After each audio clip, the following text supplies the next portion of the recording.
তিনি করতে পারে নাই। আগামী দিনে প্রধান ছিলেন সারা লালপুর বাগাতিপাড়ার মানুষের উন্নয়ন করতে হবে। সবাইকে এমপি বানিয়ে উন্নয়ন হয় না। আপনারা বিগত দিনে দেখেছেন উন্নয়ন জানতে হবে, উন্নয়নের টাকা কোথায় আছে সেটার জন্য পরিশ্রম করতে হয়। আজকে কদমবাসীর প্রতি কৃতজ্ঞ। এই দুর্গম এলাকায় আপনারা হাজার হাজার নেতা কর্মীরা এক জায়গায় হয়েছেন। বেগম খালেদা জিয়া, তারেক রহমানের ফেরি নিয়ে আমরা আপনাদের কাছে যাচ্ছি। আপনাদের মানুষের দাঁড়িয়ে দাঁড়িয়ে যাচ্ছে। আমাদের নেতা তারেক রহমান বলেছে আমরা মানুষের ভালোবাসা দিতে চাই। ভালোবাসা অর্জন করে মানুষের সমর্থন নিয়ে আগামী দিনে আমরা রাষ্ট্র ক্ষমতায় গিয়ে মানুষের কল্যাণে কাজ করতে চাই। লালপুর বাগাতিপাড়ার মানুষ খালেদা জিয়া, তারেক রহমানের সেই কথা রেখে আমরা খালেদা জিয়া, তারেক রহমানের সেই ঝুড়ি নিয়ে আপনাদের দাঁড়ে দাঁড়ে ভিক্ষা করছে। খালেদা জিয়া, তারেক রহমানকে আগামী দিনে একটা করে সমর্থন দিবেন। আমরা তারেক রহমান, খালেদা জিয়া বিগত দিনে উন্নয়ন করেছে। খালেদা জিয়া যখন ক্ষমতায় ছিল দেশের কৃষকদের কৃষি ঋণ মকুব করা হয়েছে। আর বেগম খালেদা জিয়া ক্ষমতায় যখন ছিল নারীদের অবৈতনিক শিক্ষা ব্যবস্থা করেছে, বয়স্ক ভাতা, বিধবা ভাতা সকল কিছু চালু করেছে, মুক্তিযোদ্ধা ভাতা। আগামী দিনে বেগম খালেদা জিয়া বা তারেক রহমান যদি বাংলাদেশের রাষ্ট্র ক্ষমতায় আসে অবশ্যই এর পরিমাণ আরো বৃদ্ধি পাবে। লালপুর বাগাতিপাড়া নয়, সারা বাংলাদেশের নয়, লালপুর বাগাতিপাড়াকে একটি মডেল এলাকা ঘোষণা তৈরি করা হবে এই অঞ্চলের মানুষের।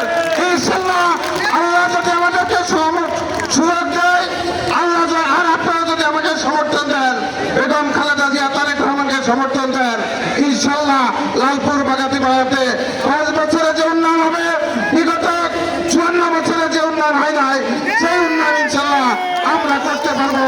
সেই আত্মবিশ্বাস আমাদের আছে। আজকে দেশে সংগ্রামী ভাইরা, বিগত 17 বছর আপনাদের কর্মী হিসেবে রাজপথে ছিলাম, কখনো জেলখানায় ছিলাম। এই অঞ্চলে আমি দেখেছি আমাদের কর্মী বিএনপি সহ বিরোধী দলের নেতা কর্মীদের বহুদের পর্দা আসামি করা হয়েছে। আমি আপনাদের কর্মী হিসেবে সেই সকল পরিবারের পাশে যে কোনো পরিস্থিতিতে সকল সময় ছিলাম। যখন আন্দোলন সংগ্রাম চলেছে, হয়তো বা সে এখন আসে না এখানে, আগামী দিনে হয়তো আসবে। আমি বলতে চাই লালপুর বাগাতিপাড়া প্রথম জীবনের কোনো মানুষ আমার কাছে গেছে আমি সাহায্য করি নাই, এমন কোন ইতিহাস নাই। আমি আপনাদেরকে বলতে চাই এই মাটিতে আমার জন্ম, এই মাটিতেই আমার মৃত্যু হবে। আপনাদের জানাজা নিয়ে আমি কবরে যেতে চাই। অনেক মানুষ আসবে, কোথায় তার জন্ম, কোথায় তার ঠিকানা, ভোট দিয়ে আবার চলে গেছে, আগামী দিনে হয়তো চলে যাওয়ার চেষ্টা করবে। সেই কারণে আপনাদেরকে সজাগ থাকতে হবে। আজকে দেশের মধ্যে ষড়যন্ত্র চলছে। রঞ্জিতরা বলেছে 17 বছর ভোটারবিহীন সরকার ক্ষমতায় থেকে মামলা হামলা দিয়ে নির্যাতন খুন করে রাষ্ট্র ক্ষমতায় থেকেছে। এখন আবার নতুন করে ষড়যন্ত্র চলছে।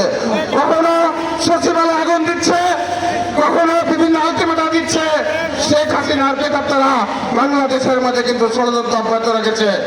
আমি বলতে চাই বাংলাদেশের ছাত্র জনতা, আমরা রাজনৈতিক নেতা, সেদিনকে আন্দোলন সংগ্রামে আমিও আপনাদের কর্মী হিসাবে ঢাকার রাজপথে ছিলাম। সেদিনকে ভয় পাই না রক্তচক্ষুকে, ভয় পাই না বুলেট বোমাকে।